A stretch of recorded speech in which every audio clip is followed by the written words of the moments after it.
All right, today on Heavy Metal Frequency, I'm talking about Kvelertak, Splid. This is their most recent album with a new vocalist.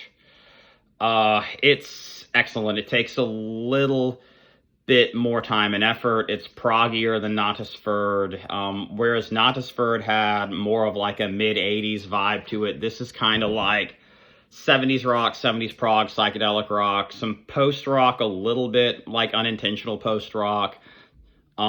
This is really, really good. It also has a lot of punk on it. They're really into punk, but even by their standards, this has a lot of punk on it. This reminds me to some degree of a band called Refused, and they were like a prog punk band. They did an awesome album called The Shape of Punk to Come. I feel like that's required listening. You should definitely listen to it.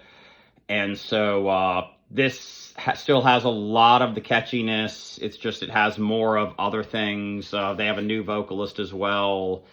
And there are a couple of guest appearances. Troy Sanders from Mastodon is on here. Nate Newton is on here.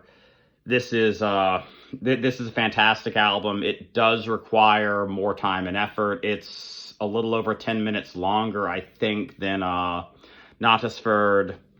And so there's a little bit more commitment here, and you need to re-listen to it a few times. I've had to listen to this over and over again, and sometimes that can be interesting because on an unconscious level, if it's really good, you want to keep listening to it, not just for the sake of the complexity and a better sense of understanding, but also because you really, really like it.